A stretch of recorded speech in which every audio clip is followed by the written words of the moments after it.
just a warm round of applause for Colin. Thank you so much for joining us. Colin, so when we first met, you were a new grad at Facebook, and my work as an angel investor is largely betting on people. And I was fortunate to get to work with you across multiple startups, and when it came time for you to work on Visual Electric, it was clear that you had gone through your own -1 journey. And so I wanted to start there. Like, what was the -1 to 0 for Visual Electric? I assume by -1 you just mean everything that precedes the 0 to 1 phase. I haven't heard that term before, actually. It's a term of art here at South Park Commons. Okay. Maybe trademarked. Well, I suppose if you want to go all the way back to the beginning, my first startup was my web design business. I started with my twin brother in high school. The MRR was much lower on that then. But no, I mean, I've worked at a handful of startups. There's one actually just around the corner from here called Aspen. I think Aspen was probably the most formative startup experience I had prior to doing Visual Electric.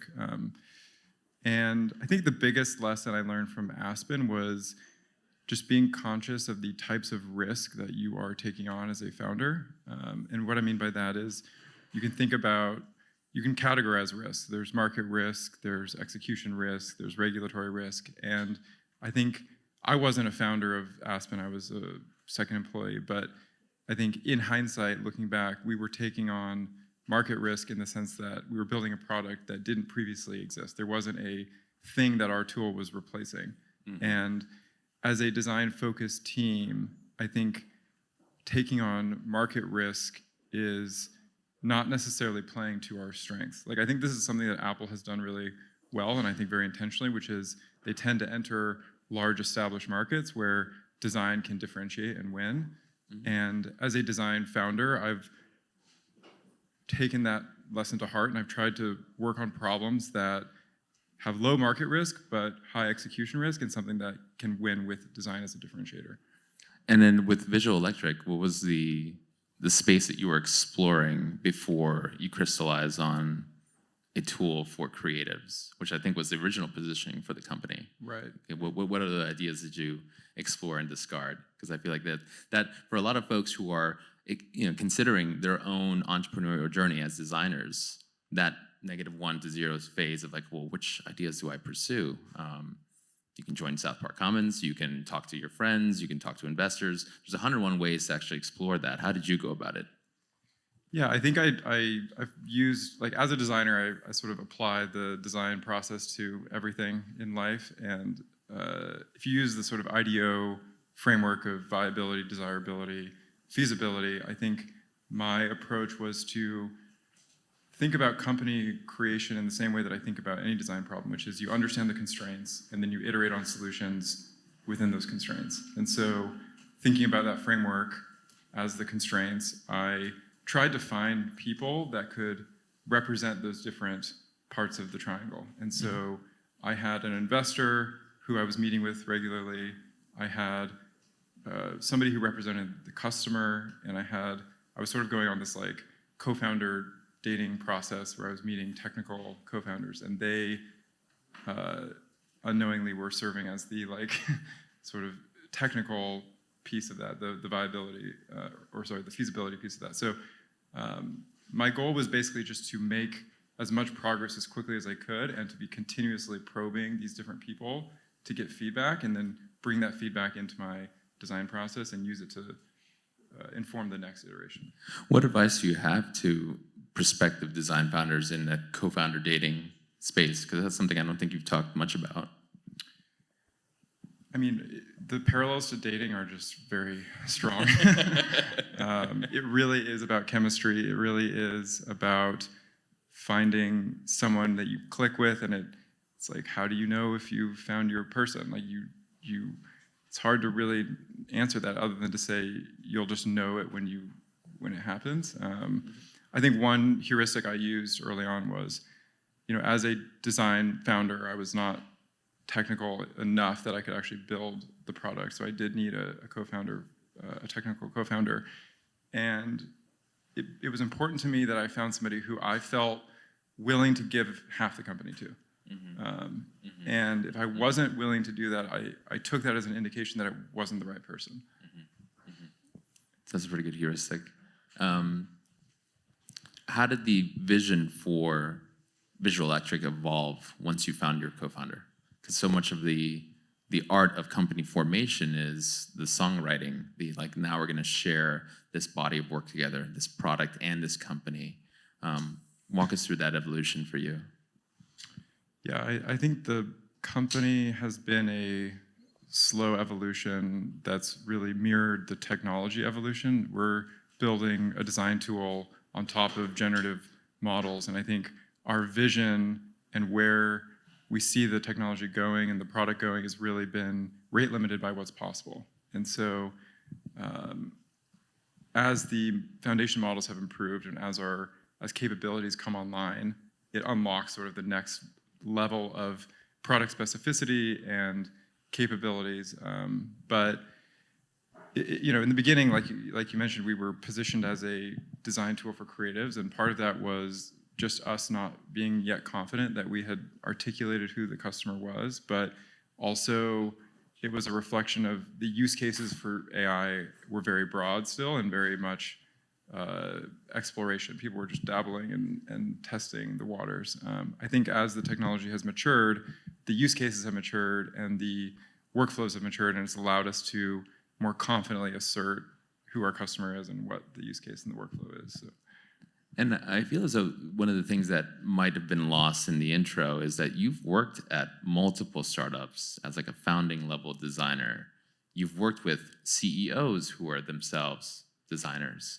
What were some of the lessons from those prior tours of duty that really have served you well in this new context where you're the chief designer? Now you're in charge of the design of the product and the design of the company.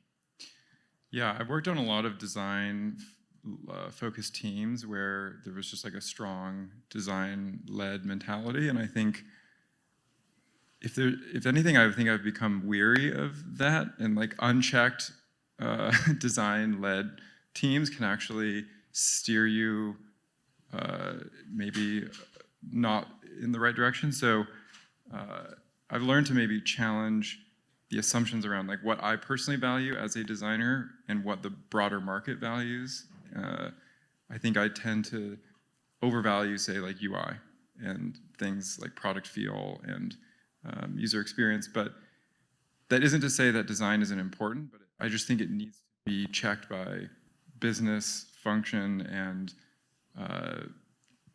not just like feasibility, but just kind of designing with the grain, not trying to invent things for the sake of inventing them, but like really, like I think there might be a designer who would kind of feel like, oh, you're doing what's easy, meaning you're compromising your creative vision, but I think designing with the grain of technology it's where you will find, I think, a groove and where you can kind of iterate quickly. So I think all those things need to have equal representation, and I become weary of teams that don't have that. And do you find that, like, given the materiality of the work that you're doing, right, that today there is an element of feeling the AGI with these models as they're improving, as the state of the art is advancing in real time, has it required you to change the way in which you do design work when compared to other contexts in which you've done 0 to 1 design work? What have been the most noticeable changes, and what advice do you have to founders that are thinking, all right, I'm going to try my hand at an AI startup in 2025? What should they know going into that exercise? Right. Well, in terms of like where we're actually using AI in our day-to-day, I feel actually like I'm behind here, to be honest. Like or maybe people are just overrepresenting how much AI is actually having an impact in their work. But I've tried using the AI agents like Devin to, actually ship code, and I've just found them to not work that well. So I know there's a lot of designers who are now using V0, or they're working more in software and less in like Figma prototyping land, and I just haven't figured out exactly how to make that leap. So maybe it's just a function of product design is like 1/10 of my time right now, and so I just don't have the time to really figure that out. But it feels like there's maybe more opportunity there that I haven't fully realized. But I feel like there's a second part to your question. Well, I also wanted to touch a little bit. You mentioned like working with the grain of the technology, right? The material that you're working with. And I think that one subject that goes underrepresented in startup land is working with the grain of a co-founder partnership, right? Wearing the design hat, how has that helped you or aided you in the process of navigating and designing a company around that relationship specifically? What are you learning now in practice that would be difficult to kind of reproduce outside of like the CEO role? Meaning, how are my relationships with my co-founders? Yeah, like how you sort of like design the business in so many respects, and treating the co-founder relationship as a core element in that. Right. Yeah, I mean, I think every co-founder relationship is unique, and I don't think there's any one definition of a CEO role nor a CPO role. I have a really great relationship with both my co-founders, but Adam and I are leading the product and the business side of things. And so he and I have a really great working relationship. He's also built and sold 2 companies previously, and this is my first startup. So I think he brings a lot of experience in that domain, which has been really valuable. But Adam is like a very unique person in that he understands machine learning really deeply and is also very design-minded. And that was a criteria I was looking for in a co-founder when I was doing my dating process. And I met a lot of ML engineers who didn't care about design or creative tools. And I met a lot of engineers who didn't have deep ML experience. So he was sort of a unique combination of those 2 things. And then when anyone in this room looks at the space of tools that they would compare Visual Electric to, what is the differentiator? Like, what does Visual Electric do that no one else really gets? Or what is the strategy that sort of sits behind this product and how you envisioning it evolving over time? Yeah, I mean, when we started the company, we were observing that AI, like visual AI specifically, was starting to improve very quickly. And despite it being sort of early and not producing amazing results, it was still getting adopted by designers. And when we looked at the ways that you could actually use this technology, the products just didn't feel like products. They felt like prototypes. They felt like tech demos. It was chatbots in Discord and things like Dolly 2, I think, was out at the time. So our initial thought was we should build a tool that is purpose-built for designers to take advantage of this technology and really think from first principles, how would you design a tool like that? And it really was a broad kind of charter, and in some ways, I think, a bit of an R&D experiment. It's not like we were, we had some super narrow workflow that we identified from the beginning that we were just going to reinvent with AI. So there has been a little bit of just adapting to the market and to the changing technology landscape. I think there's been a few use cases that we've really hit on that have become, I think, the most common use cases. So one is mock-ups, which sounds really basic, but it's something that designers need to do a lot, which really ladders up into design as a storytelling tool and as like a sales tool. So if you're a designer, you have a vision for a brand, it's one thing to present that brand as like a set of vector artwork on a white background. It's another thing to sort of superimpose that into out-of-home ad or a tote bag, or this is very common that you'll see in brand design presentations. And just seeing a brand in context, I think, adds a lot of life to it. And so that's like one specific use case we've seen a lot of traction around. But I would say just broadly, the differentiation is building a product that works the way the creative process works and not the way the technology works. Like trying to start from what is the workflow that a designer is going to resonate with and bending the technology around that. I love that you brought that up because I found out with Visual Electric and supporting you, there was tremendous market founder fit. You went to design school, you studied design in a more classical setting. And what are things that only somebody who's gone through that upbringing understands about the creative process that you might be able to illuminate for folks in the audience that may not have come through that process or that upbringing? Yeah. Well, because I feel like there's a key ingredient. Like, this is the secret sauce of Visual Electric. This is the thing right. it understands that maybe a technical team Right. would take a long time to uncover themselves. Right. It's felt a bit to me like the Steve Jobs quote about the dots connecting, looking backwards. Right. Like, I went to school for graphic design and transitioned into software pretty quickly after, and spent a lot of time thinking like, oh, I wish I had studied something more technical, or there was some product design program that I had done.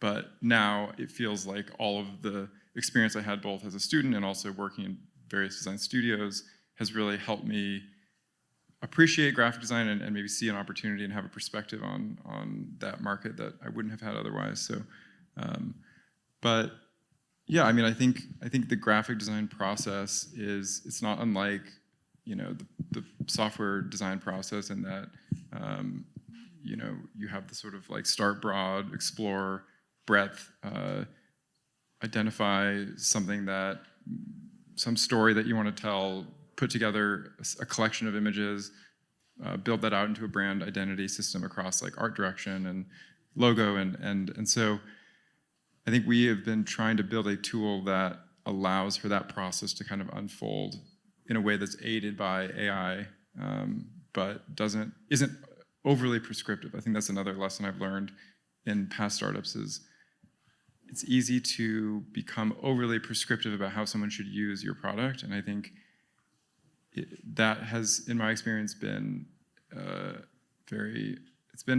it's limited the ability for a product to get adoption. Yeah. Are there surprising use cases that you would have never anticipated? Maybe other examples like the mock-up one, where you're putting, you know, products in situ and sort of have studio quality images, but without having to actually hire a model and put the software on a device. People have been using Visual Electric for storyboarding, which wasn't a use case we had originally thought of, but in hindsight, it feels obvious. It's a very natural thing to sort of lay things out on a canvas, I think, and frames of a story. We've added video to the project recently, and I think turning storyboards into video, potentially having multiple videos that you stitch together, I think there's like a very interesting workflow there that I'm excited about. So, one of the things that I feel like I'm always learning from designer founders, like new frameworks and how to think about both product development, but also the design process writ large. And one of the things I learned from you in a recent conversation is this idea that there's certain work that is done to produce products in the world, and then there's a separate sphere of design where it's around selling, around sort of like aligning a team around a vision, sort of like standing up the answer to what if, right? Say a little bit more about that latter part of the design process and what you think Visual Electric might be able to bring to bear for people who are in the job of selling, in the job of storytelling, in the job of standing up an answer to the what if question.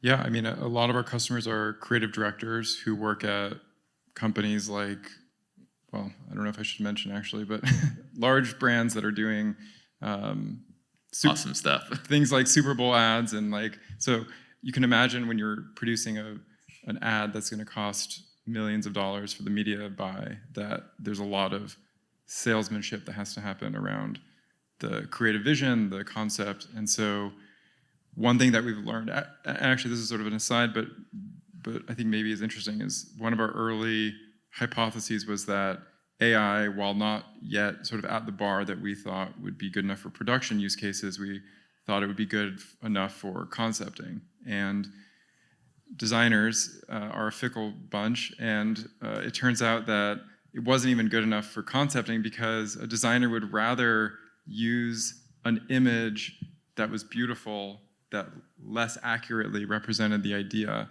than they would want to use an AI image that maybe was more accurate, but just didn't have the same visual impact. And I think that comes back to your question, which is, if your job is to sell a vision, you want to get people excited, you want them to feel something, putting up a bunch of shitty AI images is not going to accomplish that goal. And so it was only after we saw this like step function improvement in quality where from our perspective, we were like, oh great, these images are now suitable to be used in production.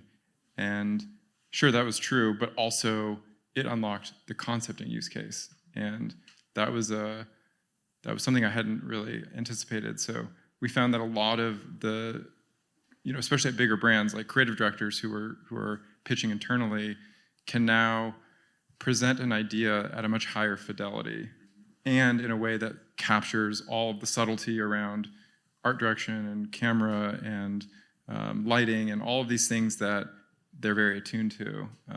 But they can present this vision now in a way that sort of satisfies both the like emotional impact that they want the work to have, but also the just being descriptive and accurate in terms of telling the story that they're trying to tell. Without showing your entire hand, like how should people be thinking about Visual Electric through the remainder of the year? You're obviously thinking about and designing around the expectation that the models and the state of the art will continue to advance. And so part of the game of building new products is kind of working in anticipation of that inflection. With that in mind, like what do you sort of see as like the next evolution of Visual Electric?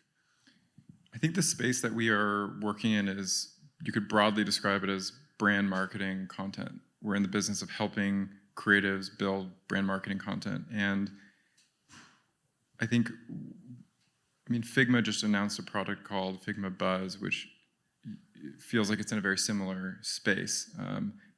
But when I look at Figma Buzz, what I see is a tool that still very much feels like the legacy design tools of the past, meaning it's all layer-based, it's all direct manipulation-based, and I think the world we're heading to is one where everything is generated. And when everything is generated, the workflow will fundamentally change. And that was the premise in which we founded the company. And so in a world where everything is generated, what does the tool look like? And I don't know that you need to have so many knobs and dials, and the way that you work is going to feel much more conversational. And when you're generating pixels, those pixels could be anything. They could be text, they could be 3D assets, they could be video. So our bet is to, I think one thing I think about a lot is, if you go back in time and you think about when Moore's Law was sort of exploding and everybody was designing software based on the constraints of hardware at that time, it would be very easy to get caught up in what's possible right now and trying to solve within the constraints of memory and architecture at that moment. But if you just assume that the technology is going to improve exponentially and it will continue to get better,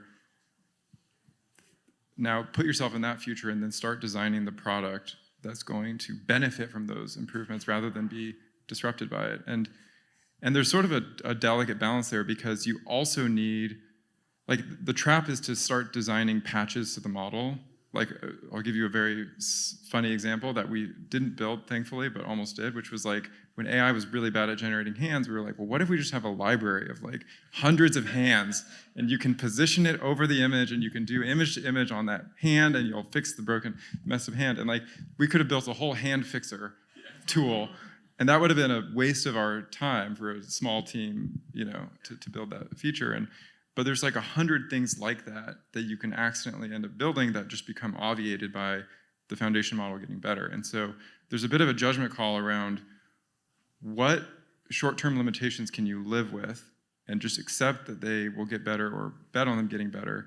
And then at the same time, how do you build differentiated, unique workflows that are going to benefit from the rising tide? And I think the conclusion I've come to is a lot of the differentiation actually happens before and after. It's thinking through the next larger context in which work is happening, and actually and going from end to end and building a complete solution. And then that middle part, is just going to keep getting better as the foundation models improve. But all the work around the work, that will be lasting and durable. That's awesome. I wanted to switch over to a topic that I hold dear, which is design hiring. You've been able to work with some incredible designer CEOs, and with time, you're going to be building a design team of your own. What are the qualities that you look for in a designer that a technical founder here in the audience might benefit from? Like when you sort of think about the hiring exercise, what are the cues that you think you'll be attuned to, both in the context of like the year 2025 and the kind of product that you're building, but also just your own role in the design process after that first hire? And for folks that want to join a startup like a Visual Electric, like what's the bull case for joining at a stage like this? What do they get to work on that no other company can offer them? Yeah. So I think one trend I've seen in hiring in general is people are increasingly becoming full stack. And if you look at jobs that traditionally were very narrowly focused, you'll see that people are starting to kind of bleed out into adjacent functions. And so like one example that I like to give is Fee from Perplexity. He's like, I think they've hired more people since this metaphor maybe is starting to fall apart because Perplexity is scaling, but he has been like doing the work of like multiple people for a long time, and he's responsible for a lot of like the really great brand design work that Perplexity has been putting out. And I think a lot of that has been enabled by AI, because AI is sort of giving him the ability to just output twice or three times or four times as much content. So everything from like videos to imagery to he had a podcast. I don't know if they still do, but it's like a one-man band who's sort of producing all of this content, and that just would not have been possible pre-AI. And I think there's a similar metaphor maybe in product design, where product designers are now able to actually output code, and they can build components, and that's been like a long-term trend of like, should designers learn to code, et cetera. But like, I think we're seeing now that it's all of these things are being sort of turbocharged by AI. And so I think as a small team, and I also think that's one thing that AI is enabling, is much smaller teams. As a small team that wants to stay small, one of the things we look for is, where are you going to flex?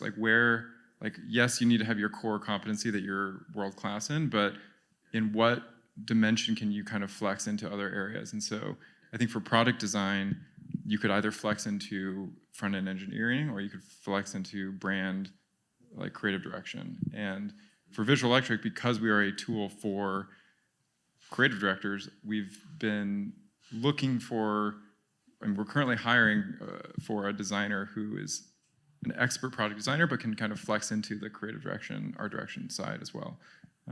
Just because there's like sort of double value there for us. One is like, that person can help us with the marketing content we need to create, but also they're just gonna have a deeper empathy for the customer. If we had a time machine and we end up in the future, 5 years from now, and you guys are crushing it, what do you hope will be the reasons why you're crushing it? Like, what are the qualities and the approach to design and to company formation and to building products today that you hope will be what you attribute your own success to? It's like I often describe it as like, this is the sharp part of you. This is the sharp part of the company. Mm-hmm. Yeah, I hope that we find, like, I think we are a general purpose product right now that supports many use cases. I think the thing that I think will unlock the next level of growth for us is figuring out both a narrow use case or narrow workflow that is broadly useful to a lot of people. And without like revealing too much of our roadmap, I think we have a hypothesis around what that is. And I like to use the metaphor around like surfing. If you're you have to be in the water to catch the wave kind of thing. And I feel like we're more than just like in the water. We're growing. We have a strong business right now, but when there's companies like Cursor that are growing at 100% month over month it sort of moves the goalpost a little bit. But I think for us to find that type of explosive growth, like we need to find those like vertical use cases and workflows. And I think part of it is just visual AI is behind LLMs. Like I think LLMs have taken off in a way that the generative visual models haven't yet, because there's been more investment there. I like the metaphor of being in the water. You became a designer founder before it was fashionable, and now we've got a call to arms that's being echoed across the valley for more designer founders. What is your advice to somebody who is thinking about getting in the water? What do you wish somebody had said to you before you embarked? What do you think is the essential question there? How do people find either the courage or the impetus to start? Oh man, it took me 10 years to make the leap. Like, I've been wanting to start a company for a really long time, and I've had a lot of really bad ideas for startups. But I think, looking back on it, I think there's probably a healthy amount of hesitancy to make the leap. I'm really glad that I waited until the moment that I did, because I feel like this is a moment where, as a designer, I have a point of view and I have a perspective that is unique. But at the same time, there's no better way to learn than to jump in, right? And perhaps if I had sort of taken the leap earlier, this would be now my second company, and I would have a bunch of experience that I'd be building on. So hard to say,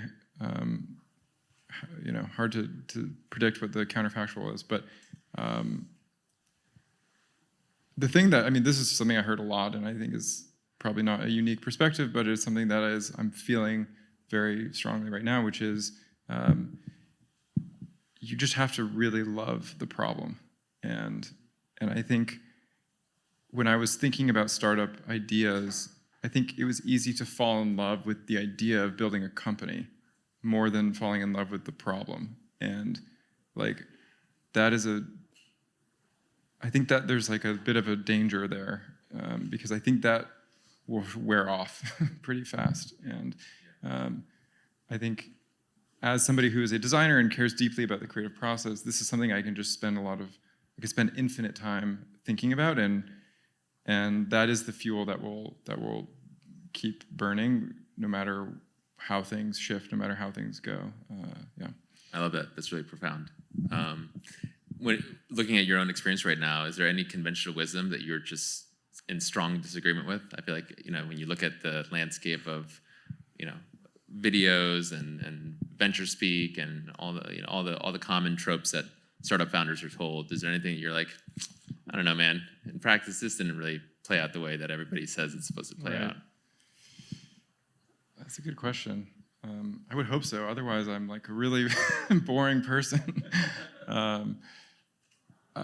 One thing that we did with Visual Electric that I think goes against convention is we just invested a lot in our brand. And I think most startups don't do that.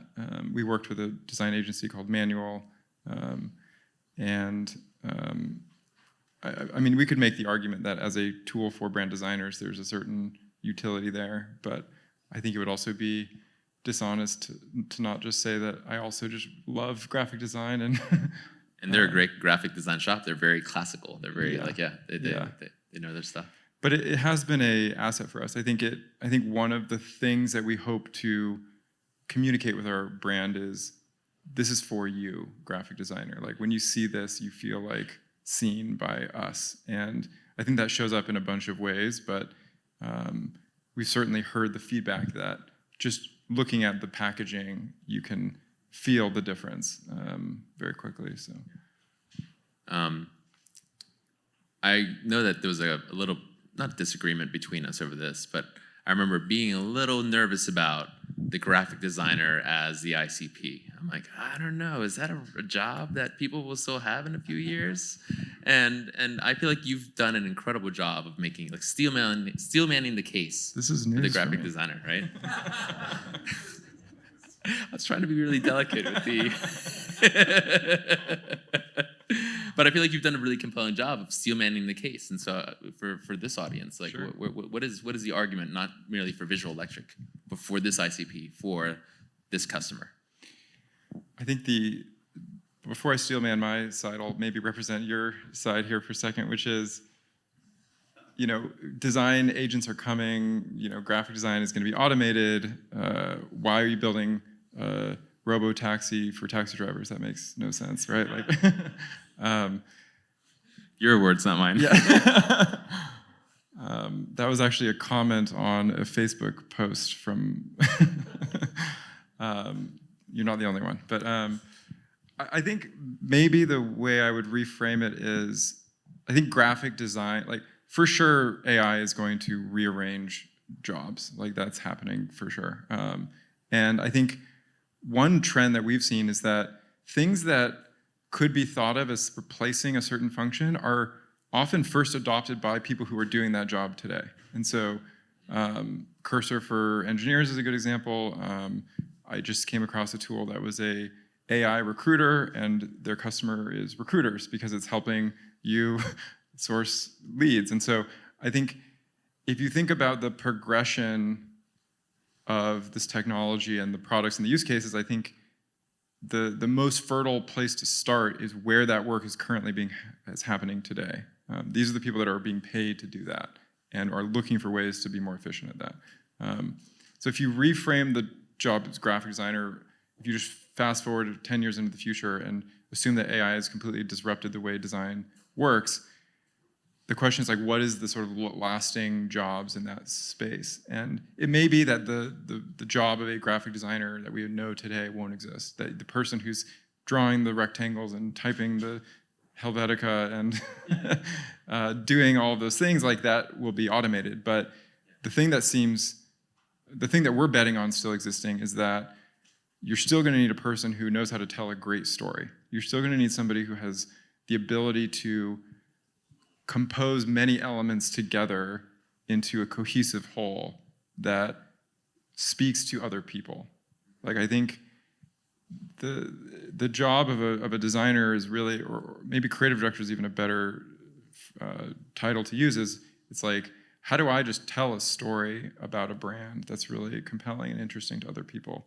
And the way in which you do that, I think, is changing. And we actually want to be at the forefront of that. We're betting on it changing. But the taste and the human curation element of it, we're betting on being durable. That's incredible. And I think it reminds me of that trope that, an image is worth 1,000 words. To that end, do you think that there's anything there in terms of communicating with machines in a higher bandwidth capacity? I mean, today chatbots are primarily text-based, and I keep thinking this can't just be it. This can't be the final frontier. Is Visual Electric maybe another way in which not only we communicate visually to other people and unite people around a vision, but could we talk more effectively to computers through imagery? Mm-hmm. Yeah, maybe we should update the phrase to an image is worth 1,000 tokens. It's true though that we've talked about this a lot. The amount of information that's communicated in a picture is far greater than is communicated in language, or at least in terms of information density. I mean, certain words obviously have a lot of depth to them, but just any given block of text in any given image, I think there's a lot more information in the image. So, yeah, I think I mean we're also just visual people. Every single person who works at Visual Electric is, for better or worse, a visual thinker, and it's just an area of personal interest for us. So we're biased, but yeah, I hope that we don't reduce human-computer interaction down to just words in a chat box. I hope that we can preserve other forms of communication as well. I'd love to open up the floor to questions from the audience. Does anybody have a burning question for Q&A? Chris.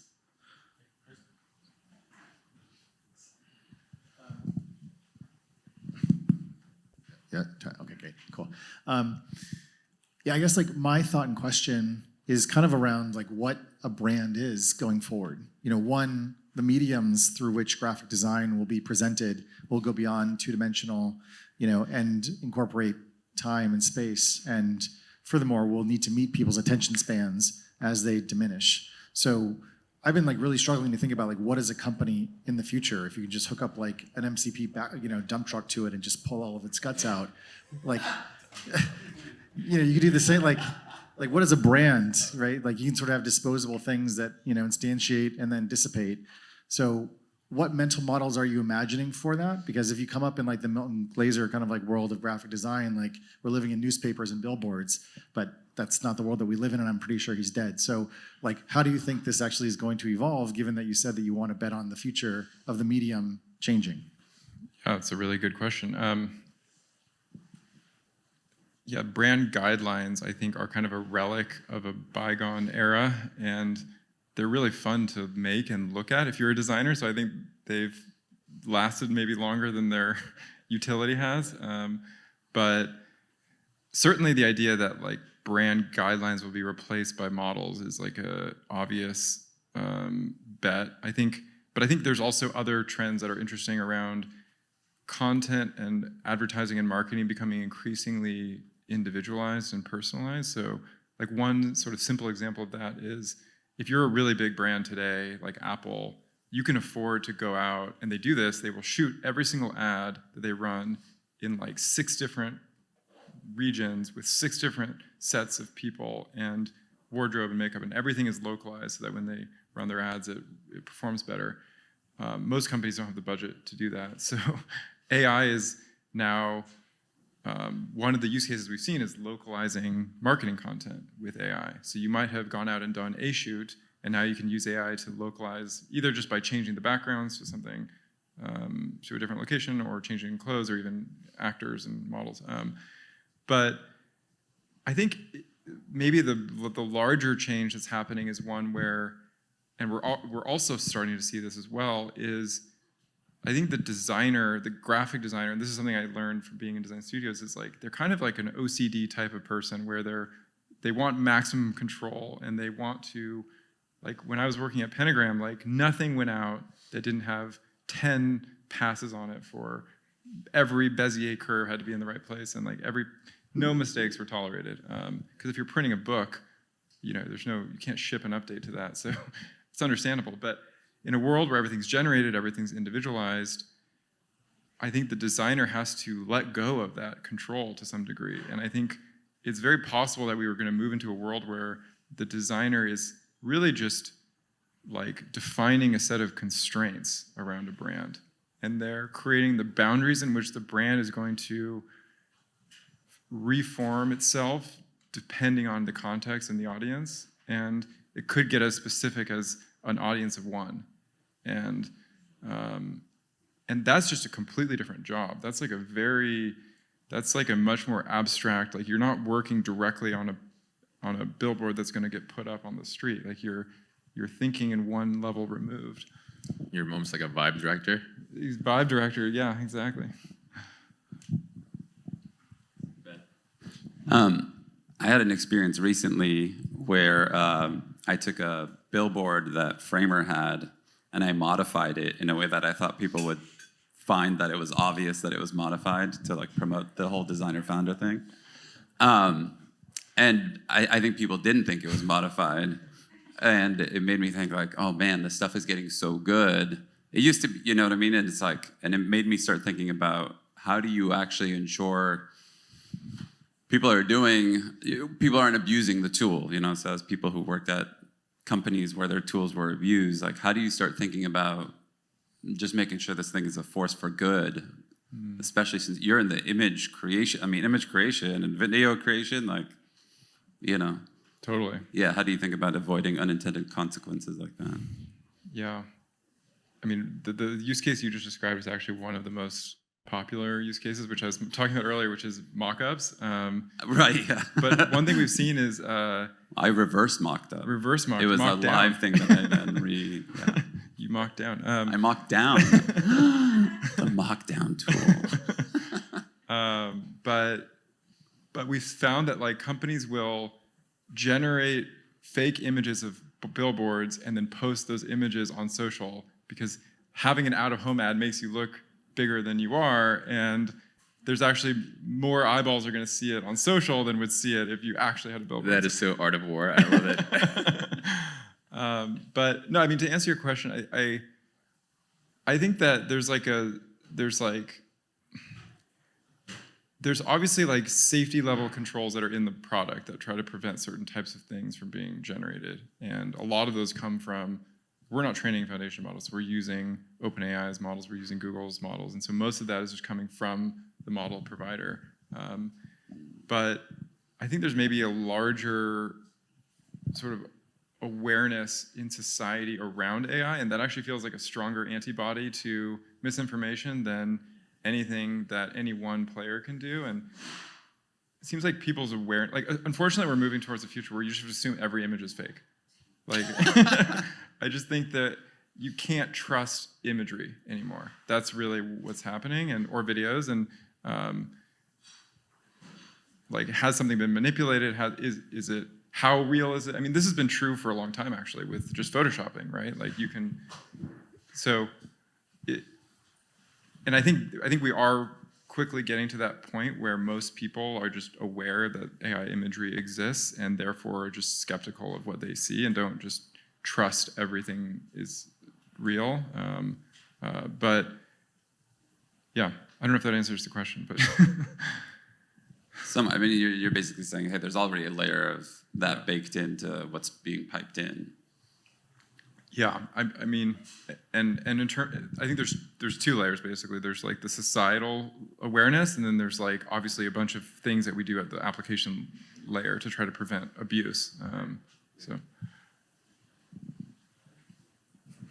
I guess this corner is asking questions. I love the way you were talking about like designing with the grain, and as a product designer, I feel like I have to preach that a lot around like just do a tab bar. Like, everybody knows a tab bar. Like, don't be special just to be special.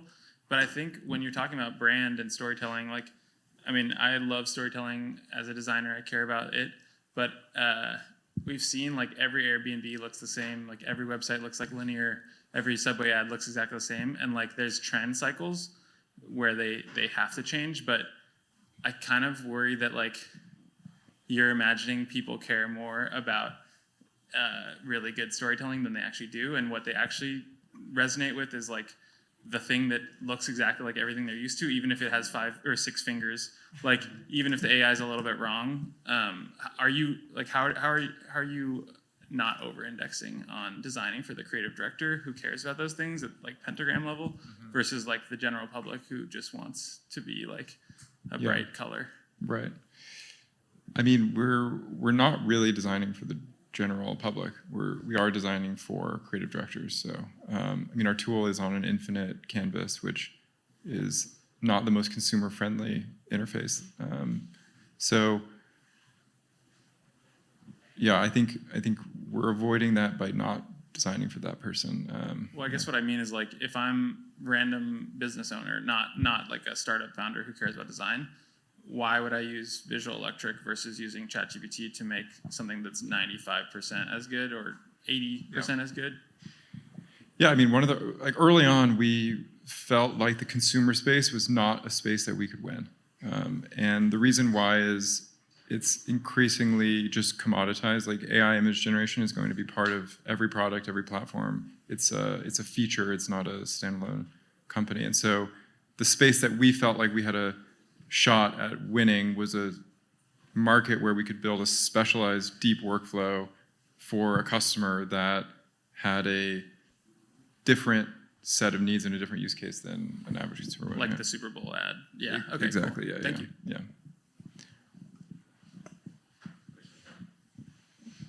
I love that the other half of the room is raising their hands. I think that brings us to 3-2 as a score. Okay, so when you think about something like a poster or like billboard, you have the image and then you have text and other symbols.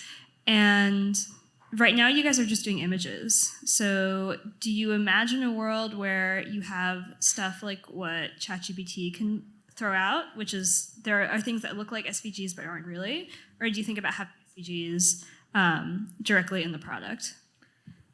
I think, yeah, I mean, I could definitely see us having SVGs in the product. I think, like, going back to the point I was making earlier around, like, what do we build as a feature in the product versus what do we bet on the model being able to do in the future. I think one of the things that we're betting on is the types of pixels that you'll be able to generate are going to be much broader than what you can generate today. And so, like, for example, you could imagine us building out really deep workflows around adding text to imagery.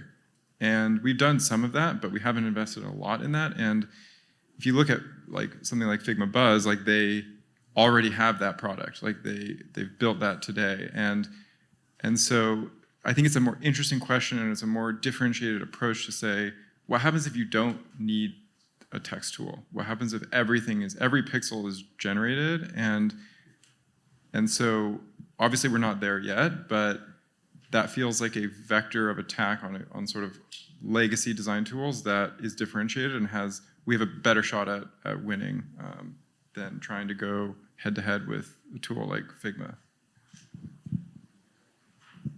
I think I saw another question over here. Marcy? I was wondering what your thoughts were on open source versus closed source image models and how you think that's going to play out in the future. I mean, we love open source we don't train foundation models, so open source means we can self-host and have more control. So far, open source models have been much worse than closed source models, and so we haven't really used them. I mean, when we first started the company, Stable Diffusion 1.5 was the best model we could use. I think, unfortunately, stability wasn't a real business, and so it didn't sustain.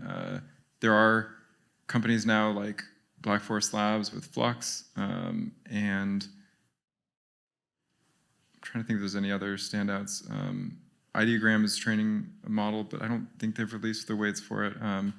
But it seems to me that, I mean, so far, if you just look right now at the market, like closed source seems to be winning. And our allegiance is only to where the best quality is coming from. But certainly I would be more excited if we could use an open source model. Yeah, there's so much talk about design founders now. We need more design founders. SPC's been saying this for a long time. It's nice everyone else is catching up. You guys are design founders building for designers, but what do you think about design founders building for like completely non-design industries? Totally, yeah. I mean, I think we're at a really exciting moment for design, like entrepreneurs who have a design mindset, because the technology is allowing everyone to be a creator. Like, I think that's the enabling force of AI, is that it's breaking down the sort of technical barriers around creation. And so I think the value will accrue to people who have great ideas, great vision, can create compelling experiences. And I think designers have a lot of those qualities and attributes. So like, go to the App Store, pick a category where there's some product that has, is making, has tons of downloads and is making a lot of money and has poor UX. And like, I think a designer could do today really well at kind of reinventing that. How would you recommend non-designers, technical founders, to learn design? Or like, I guess a lot of people are learning programming without having a computer science degree now that Cursor is around. What's the design equivalent for someone like me? Man, that's a hard question. I don't know if there's the same shortcut. I think, at the risk of sounding pretentious, I would say that great designers tend to have two things. One is they have naturally good design instincts. Like, the people who tend to go to art school, or people that I know that are designers, that I consider to be good designers, like, they just all say that, like, from a very early age, they just naturally were inclined to care about and think about design. The second thing is they just look at a lot of design. Like, I think training your eye, and that's the part that unfortunately I don't think there's a great shortcut for, but looking at and really paying attention to what you respond to and trying to understand why you're responding to something is just like it's just training your own neural net, I suppose. But I don't know that, like, maybe the less pretentious answer is like, I don't know that like good design is as like objective as maybe it seems. I think if anyone who just has a point of view spent enough time to develop that point of view and express it in a way that felt really clear and distinct, I think that would be good design. So I think just, unfortunately, you just have to put in the reps, I think. There's no shortcut there from my experience. I'll jump in on this too. I think the other piece is I find early in my career, reverse engineering things, it was a very good way to learn. It's like find a thing that you think is well executed and then unpack it, like reverse engineer it, copy it. I think that there's a reason why a lot of early career designers copy the work of others as like their earliest projects, because it's in the copying, the mimicry, that you understand a lot of these like local decisions in practice rather than like as a consumer of it. You realize, oh, they chose this type size versus this. And now I'm starting to see specific patterns emerge across other people's work. But to Colin's point, I think there is a fair bit of like putting in the reps, like going to the gym, you know? Thank you. In terms of generative brands that already use. There you go. I'll trade with you. In terms of brands that already use generative AI today, why do you think certain brands are successful in using it and other brands' creations are perceived as slop? Like, what do you think are the design principles behind those that succeed? I'll use Perplexity as an example again, because I think they really are just doing a great job of using generative AI in marketing and brand design. I think one of the qualities I've observed just generally with AI is like being okay with the imperfection of it. And like I noticed that with, like, we're very OCD about the product UI, and I think that maybe is one of the reasons why I've found things like Devon to not work really well for us, is like, it's getting to like 80 or 90% quality, but it's not getting that last 10%. And so if you can create a brand that is forgiving of the imperfections and can be flexible enough to support the sort of variance you get in generations, I think that feels like a sort of important attribute. And I think the other thing Perplexity is doing in that regard is like, they don't really have a set of brand guidelines. Like they have maybe a font and like a general vibe, but again, it's like, it's being a little bit open to the like serendipity of generative AI. So.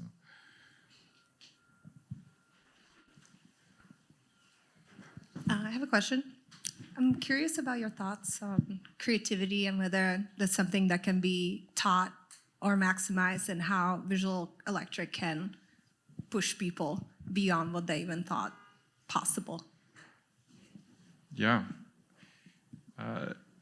Well, so I went to art school, and people would be very surprised if they saw me draw that I went to art school. But I think one thing that I was taught early on was like, drawing is not something that you are innately good or bad at. It's like any other skill. Like the people who are good at drawing are the people who just spent the thousands of hours practicing drawing. And so I think there's like a couple of things here. One is like there's the technical ability to create art, and I think AI is really lowering the barrier to entry there.